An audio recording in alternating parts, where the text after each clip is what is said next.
I was sick unto death with that long agony, and when they at length unbound me, and I was permitted to sit, I felt that my senses were leaving me. The sentence, the dread sentence of death, was the last of distinct accentuation which reached my ear. After that, the sound of the inquisitional voices seemed merged in one dreamy, indeterminate hum. It conveyed to my soul the idea of revolution, perhaps from its association in fancy with the blur of a mill wheel. This only for a brief period, for presently I heard no more. Yet for a while I saw, but with how terrible an exaggeration, I saw the lips of the black-robed judges. They appeared to me whiter than the sheet upon which I traced these words, and thin even to grotesqueness, thin with the intensity of their expression of firmness, of immovable resolution, of stern contempt of human torture. I saw that the degrees of what to me was fate were still issuing from those lips. I saw them riot with a deadly locution. I saw them fashion the syllables of my name, and I shuddered, because no sound succeeded. I saw, too, for a few moments, delirious horror, the soft and nearly imperceptible waving of the sable draperies which enwrapped the walls of the apartment, and then my vision fell upon the 7 tall candles upon the table. At first they wore the aspect of charity, and seemed white and slender angels who would save me. But then, all at once, there came a most deadly nausea over my spirit, and I felt every fiber of my brain thrill as if I had touched the wire of a galvanic battery, while the angel forms became luminous specters with heads of flame, and I saw that from them there would be no help. And then there stole into my fancy, like a rich musical note, the thought of that sweet rest that must be in the grave. The thought came gently and stealthily, and it seemed long before it attained full appreciation, but just as my spirit came at length properly to feel and entertain it, the figures of the judges vanished, as if magically from before me. The tall candles sank into nothingness. Their flames went out utterly. The blackness of darkness, the brim beam, all sensations appeared swallowed up in a mad, rushing descent, as of the soul into Hades. Then silence, stillness, night for the universe. I swooned, but still will not say that all of consciousness was lost. What of it there remained I will not attempt to define or even to describe. Yet all was not lost. In the deepest slumber, no. In delirium, no. In a swoon, no. In death, no. Even in the grave, all is not lost. Else there is no immortality for man. Arousing from the most profound of slumbers, we break the gossamer web of some dream. Yet in a second afterward, so frail may that web have been. We remember not that existence. It seems probable that, upon reaching the second stage, we could recall the impressions of the first. We should find these impressions eloquent in memories of the gulf beyond. And that gulf is what? How at least shall we distinguish its shadows from those of the tomb? But if the impressions of what I have termed the first stage are not at will recalled, yet, after long interval, do they not come unbidden while we marvel whence they came? He who has never swooned is not he who finds strange places and wildly familiar faces and coals that glow. Is not he who beholds floating in midair the sad visions that the many may not view. Is not he who ponders over the perfume of some novel flower. Is not he whose brain grows bewildered with the meaning of some musical cadence which has never before arrested his attention? Amid frequent and thoughtful endeavors to remember, amid earnest struggles to gather some token of the state of seeming nothingness into which my soul had lapsed, there have been moments when I have dreamed of success. There have been brief, very brief periods when I have conjured up remembrances which the lucid reason of a later epoch assures me could have had reference only to that condition of seeming unconsciousness. These shadows of memory tell indistinctly of tall figures that lifted and bore me in silence down, still down, till a hideous dizziness oppressed me at the mere idea of the interminableness of the descent. They tell also of a vague horror at my heart, on account of that heart's unnatural stillness. Then comes a sense of sudden motionless throughout all things, as if those who bore me, a ghastly train, had outrun in their descent the limits of the limitless, and paused from the wearisomeness of their toil. After this I call to mind flatness and dampness, and then all its madness, this madness of a memory which busies itself among forbidden things. Very suddenly there came back to my soul motion and sound, the tumultuous motion of the heart, and in my ears the sound of its beating. Then a pause in which all is blank, then again sound and motion and touch, a tingling sensation pervading my frame. Then the mere consciousness of existence without thought, a condition which lasted long. Then very suddenly, thought and shuddering terror, their earnest endeavor to comprehend my true state. Then a strong desire to lapse into insensibility. Then a rushing revival of soul and a successful effort to move.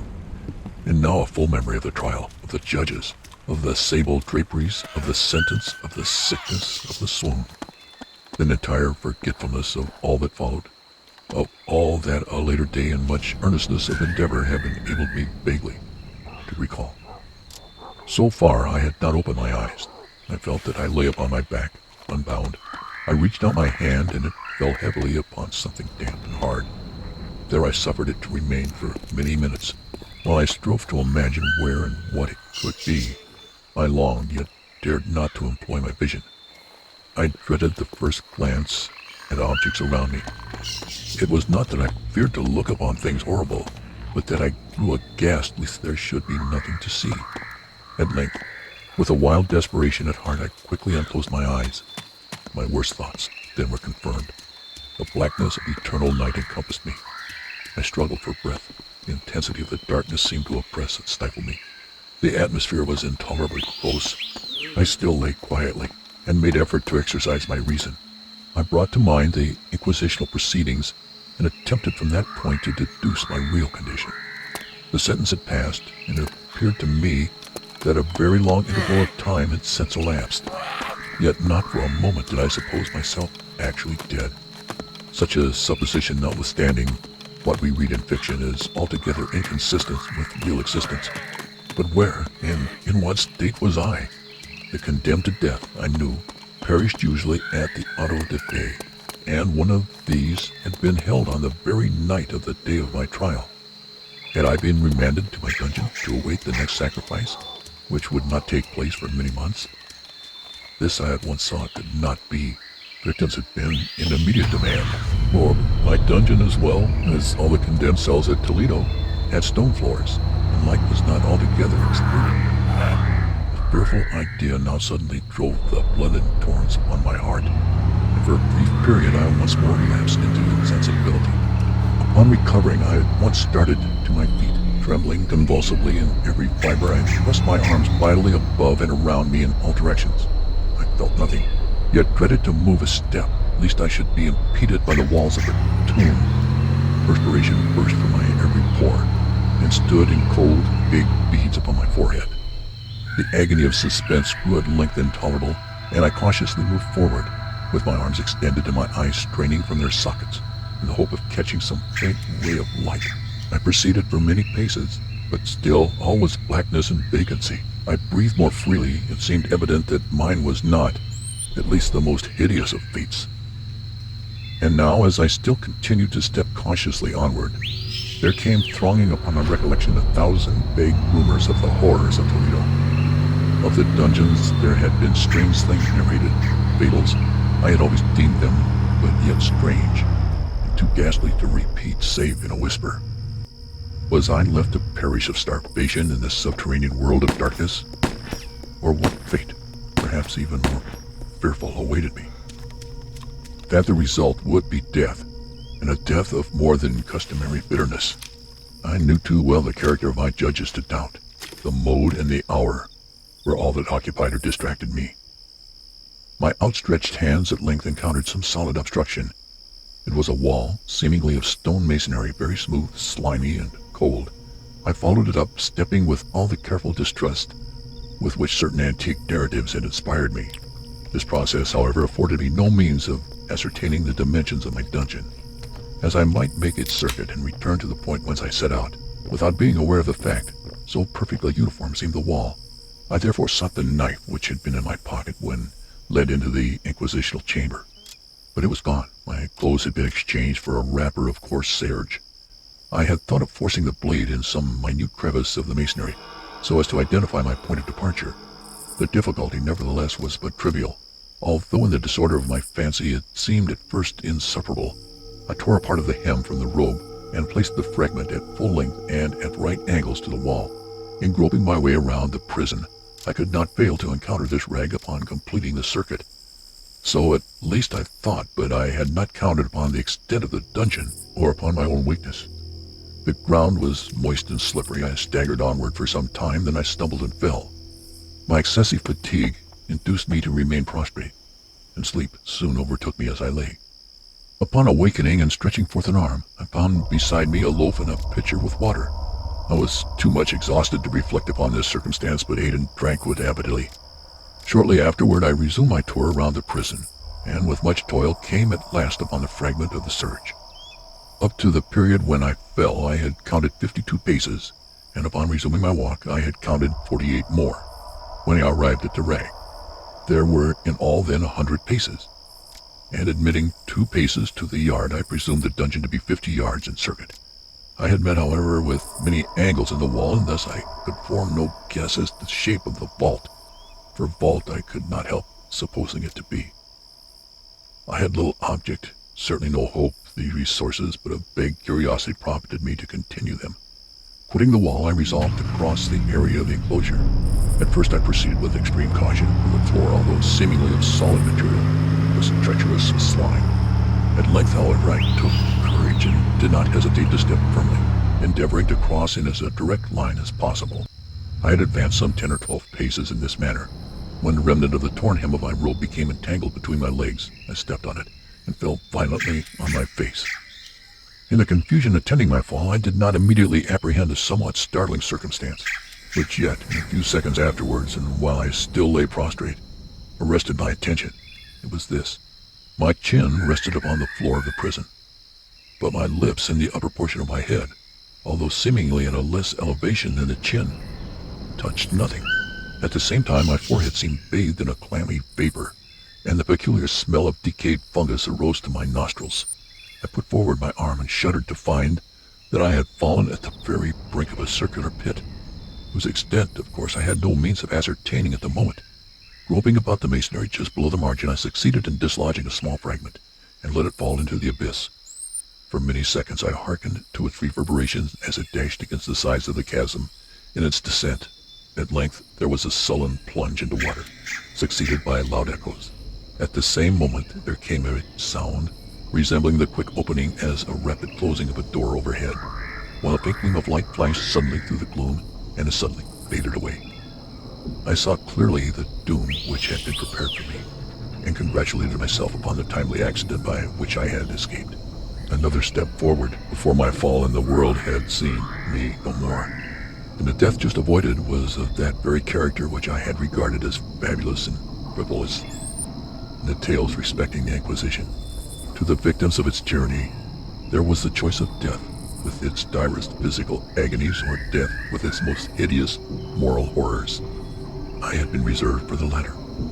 By long suffering, my nerves had been unstrung until I trembled at the sound of my own voice, and had become in every respect a fitting subject for the species of torture which awaited me. Shaking in every limb, I groped my way back to the wall, resolving there to perish rather than risk the terror of the wells, of which my imagination now pictured many in various positions about the dungeon. In other conditions of mind I might have had courage to end my misery at once by a plunge into one of these abysses, but now I was the veriest of cowards. Neither could I forget that I had read of these pits, that the sudden extinction of life formed no part of their most horrible plan. Agitation of spirit kept me awake for many long hours, but at length I again slumbered. Upon arousing, I found by my side as before a loaf and a pitcher of water. A burning thirst consumed me, and I emptied the vessel in the draught. It must have been drugged, for scarcely had I drunk before I became irresistibly drowsy. Deep sleep fell upon me, a sleep like that of death. How long it lasted, of course, I know not, but when once again I had closed my eyes, the objects around me were visible, by a wild sulphurous luster, the origin of which I could not at first determine. I was enabled to see the extent and aspect of the prison. In its size I had been greatly mistaken. The whole circuit of its walls did not exceed 25 yards. For some minutes this fact occasioned me a world of vain trouble. Vain indeed, for what could be of less importance under the terrible circumstances which environed me than the mere dimensions of my dungeon? But my soul took a wild interest in its trifles. and I busied myself in endeavors to account for the error I had committed in my measurement. The truth at length flashed upon me. In my first attempt at exploration, I had counted 52 paces up to the period when I fell. I must have been within a pace or two of the fragment of surge. In fact, I had nearly performed the circuit of the vault. When I slept, and upon awakening, I must have returned upon my steps, thus supposing the circus nearly double what it actually was. My confusion of mind prevented me from observing that I began my tour with the wall to the left and ended it with the wall to the right. I had been deceived, too, in respect to the shape of the enclosure. In feeling my way, I had found many angles and thus deduced an area of great irregularity. So potent is the effect of total darkness upon one arousing from lethargy of sleep. The angles were simply those of a few slight depressions or niches at odd intervals. The general shape of the prison was square.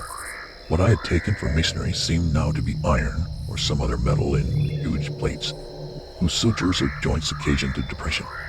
The entire surface of this metallic enclosure was rudely daubed in all the hideous and repulsive devices to which the charnel superstition of the monks has given rise.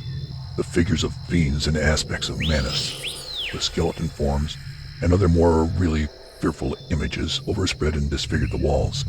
I observed that the outlines of these monstrosities were sufficiently distinct, but that the colors seemed faded and blurred, as if from the effects of a damp atmosphere. I now noticed the floor, too, which was of stone.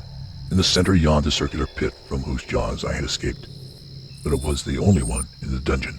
All this I saw indistinctly and by much effort, for my personal condition had been greatly changed during slumber.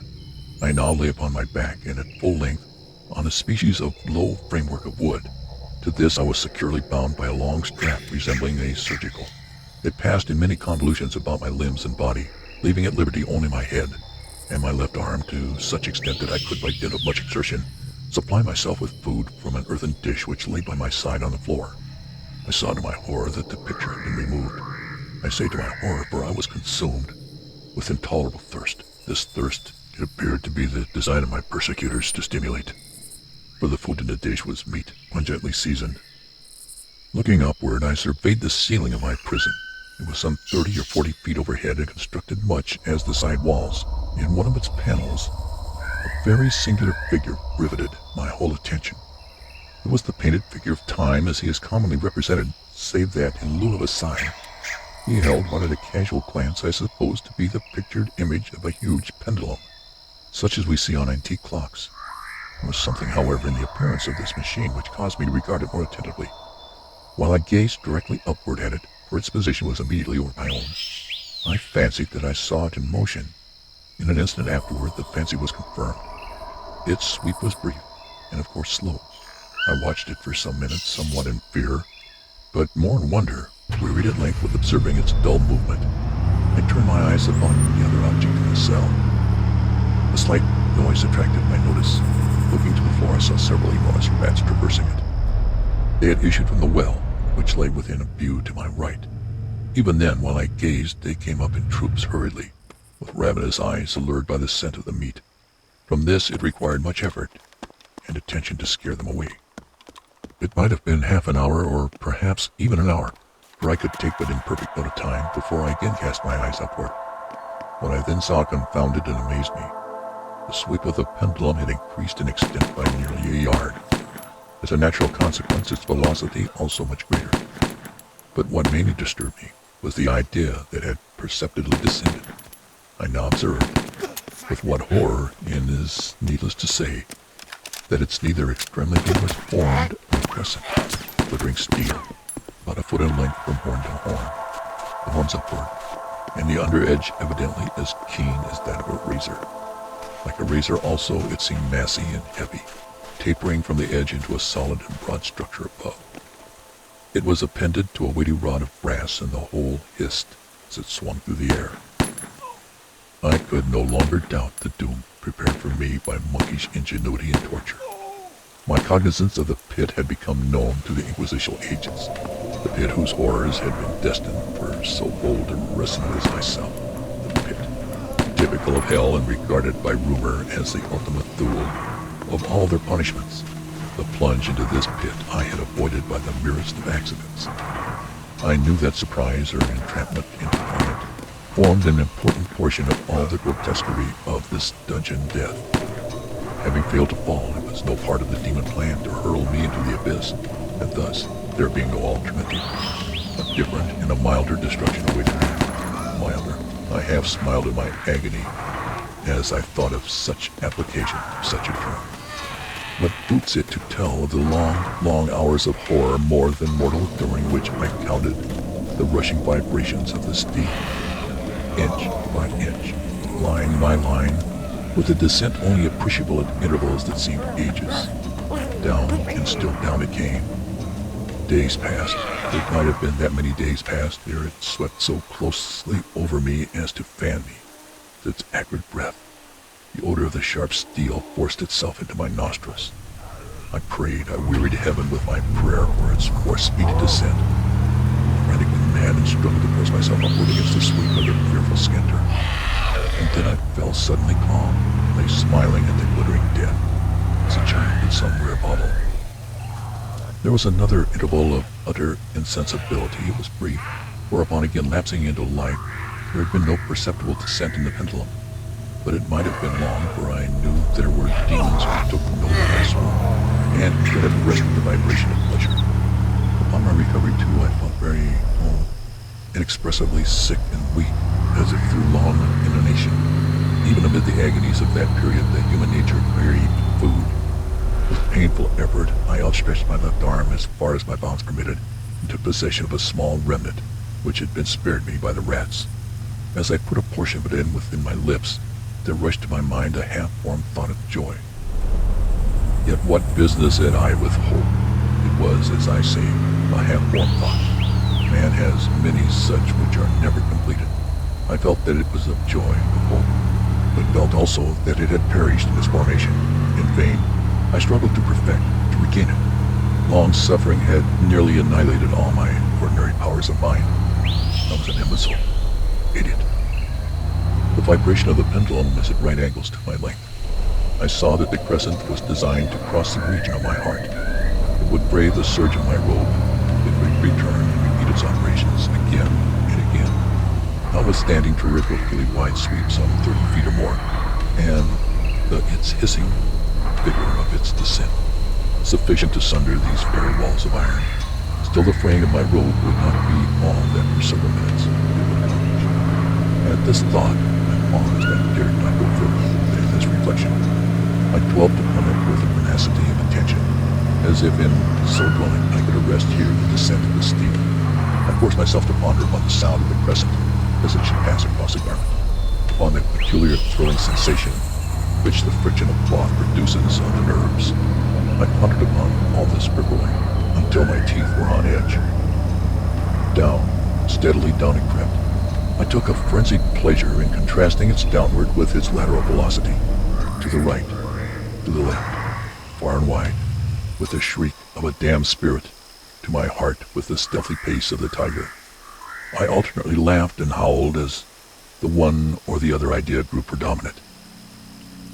Down, certainly relentlessly down, it vibrated within 3 inches of my bosom. I struggled violently, furiously to free my left arm. This was free only from the elbow to the hand. I could reach the ladder, from the platter beside me to my mouth, with great effort, but no farther. Could I have broken the fastening above the elbow? I would have seized and attempted to arrest the pendulum. I might as well have attempted to arrest an avalanche. Down, still unceasingly, still inevitably down. I grasped and struggled at each vibration. I shrunk convulsively at every sweep. My eyes followed its outward or upward whirls with the eagerness of the most unseeming despair. They closed themselves spasmodically at the descent. Although death would have been a relief, oh, how unspeakable. Still I quivered in every nerve to think how slight a sinking of the machinery would precipitate that keen, glistening axe upon my bosom. It was hope that prompted the nerve to quiver, the frame to shrink. It was hope, the hope that triumphs on the rack, that whispers to the death condemned even in the dungeons of the Inquisition. I saw that some 10 or 12 vibrations would bring the steel in actual contact with my robe, and with this observation there suddenly came over my spirit all the keen, collected calmness of despair. For the first time during many hours, or perhaps days, I thought, it now occurred to me that the bandage, or surgical, which enveloped me was unique. I was tied by no separate cord. The first stroke of the razor-like crescent athwart any portion of the band would so detach it that it might be unwound from my person by means of my left hand. But how fearful in that case the proximity of the steel. The result of the slightest struggle, how deadly was it the pendulum? Dreading to find my faint, and as it seemed in last hope frustrated, I so far elevated my head as to obtain a distinct view of my breast. The surgical enveloped my limbs, body close in all directions, save in the path of the destroying crescent. Scarcely had I dropped my head back into its original position when there flashed upon my mind what I cannot better describe than as the unformed half of that idea of deliverance to which I had previously alluded, and of which moiety only floated interminably through my brain when I raised food to my burning lips.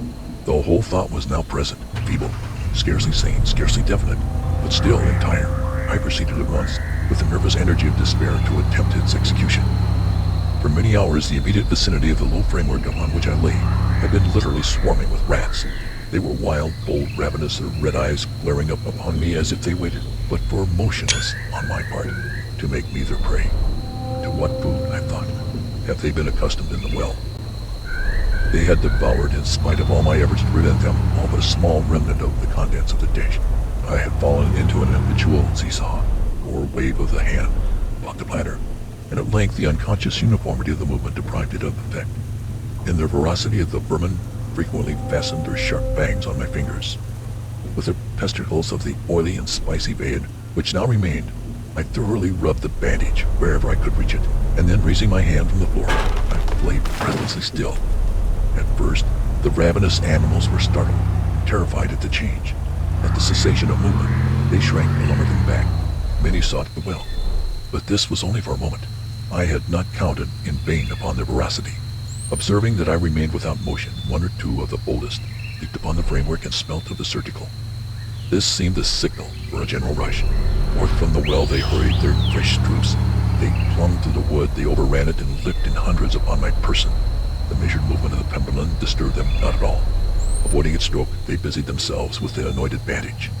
They pressed, they swarmed upon me in ever-accumulating heaps. They writhed upon my throat, their cold lips sought my own.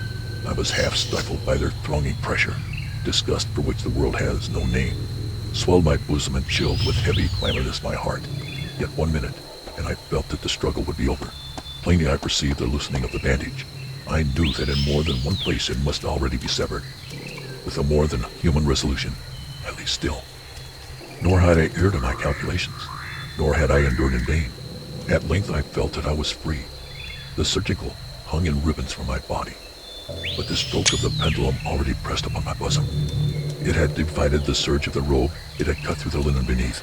Twice again it swung, and a sharp sense of pain shot through every nerve. But the moment of escape had arrived. At a wave of my hand, my deliverers hurried tumultuously away. With steady movement, cautious, sidelong, shrinking, and slow, I slid from the embrace of the bandage and beyond the reach of the hammer. For the moment, at least, I was free. Free, and in the grasp of the Inquisition. I had scarcely stepped from my wooden bed of horror upon the stone floor of the prison, when the motion of the hellish machine ceased, and I beheld it drawn up, by some invisible force to the ceiling. This was a lesson in which I took desperately to heart. My every motion was undoubtedly watched. Free. I had but escaped death in one form of agony to be delivered into worse than death in some other. With that thought, I rolled my eyes nervously around the barriers of iron that hemmed me in. Something unusual, some change which at first I could not appreciate distinctly, it was obvious, had taken place in the apartment. For many minutes of a dreamy and trembling abstraction, I busied myself in vain, unconnected conjecture. During this period I became aware for the first time of the origin of the sulphurous light which illuminated the cell. It proceeded from a fissure about half an inch in width, extended entirely around the prison at the base of the walls, which thus appeared and were completely separated from the floor. I endeavored, but of course in vain, to look through the aperture. As I arose from the attempt, the mystery of the alteration of the chamber broke at once upon my understanding. I had observed that, although the outlines of the figures upon the walls were sufficiently distinct, yet the colors seemed blurred and indefinite. These colors had now assumed, and were momentarily assuming, a startling and most intense brilliancy that gave to the spectral and fiendish portraitures the aspect that might have thrilled even firmer nerves than my own. Demon eyes of a wild and ghastly vivacity glared upon me in 1,000 directions, where none had been visible before, and gleamed with the lurid luster of fire that I could not force my imagination to regard as unreal. Unreal. Even while I breathed, there came to my nostrils the breath of the vapor of heated iron. A suffocating odor pervaded the prison. A deeper glow settled each moment in the eyes that glared at my agonies. A richer tint of prism infused itself over the pictured horrors of blood. I panted. I gasped for breath. There could be no doubt of the design of my tormentors. Most unrelenting, most demonic of men. I shrank from the glowing metal to the center of the cell. Amid the thought of the fiery destruction that impended, the idea of the coolness of the well over my soul like balm. I rushed to its deadly brink. I threw my straining vision below. The glare from the enkindled roof illuminated its innermost recesses. Yet, for a wild moment did my spirit refuse to comprehend the meaning of what I saw. At length it forced. It wrestled its way into my soul. It burned itself upon my shuddering reason. Oh, for a voice to speak. Horror. Oh, any horror but this. With a shriek, I rushed from the margin and buried my face in my hands, weeping bitterly. The heat rapidly increased, and once again I looked up, shuddering as if with a fit of the ague. There seemed to be a second change in the cell, and now the change was obviously in the form. As before, it was in vain that I at first endeavored to appreciate or understand what was taking place. But not long was I left in doubt. The Inquisitional vengeance had been hurried by my twofold escape, and there was to be no more dallying with the King of Terrors. The room had been square. I saw that the two of this iron angles were now acute, two consequently obtuse. The fearful difference quickly increased with a low rumbling or moaning sound. In an instant the apartment had shifted its form into that of a lodgings. But the alteration stopped not here. I neither hoped nor desired it to stop. I could have clasped the red walls to my bosom as a garment of eternal peace. Death, I said, any death, but that of the pit. Fool, might I have not known that into the pit it was the object of the burning iron to urge me? Could I resist its blow? Or if even that, could I withstand its pressure? And now, flatter and flatter, flew the longerons, with a rapidity that left me no time for contemplation. Its center, and of course its greatest width, came just over the yawning gulf. I shrank back, but the closing walls pressed me resistlessly onward. At length, for my seared and writhing body, there was no longer an inch of foothold on the firm floor of the prison. I struggled no more, but the agony of my soul found vent in one loud, long, and final scream of despair. I felt that I tottered upon the brink. I averted my eyes. There was a discordant hum of human voices. There was a loud blast of many trumpets. There was a harsh grating of a thousand thunders. The firing walls rushed back, an outstretched arm caught my own as I fell, fainting, into the abyss. It was that of General LaSalle. The French army had entered Toledo.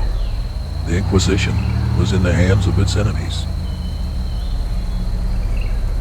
End of The Pit and the Pendulum. Recording by Mike Vendetti, Canyon City, Colorado. MikeVendetti.com.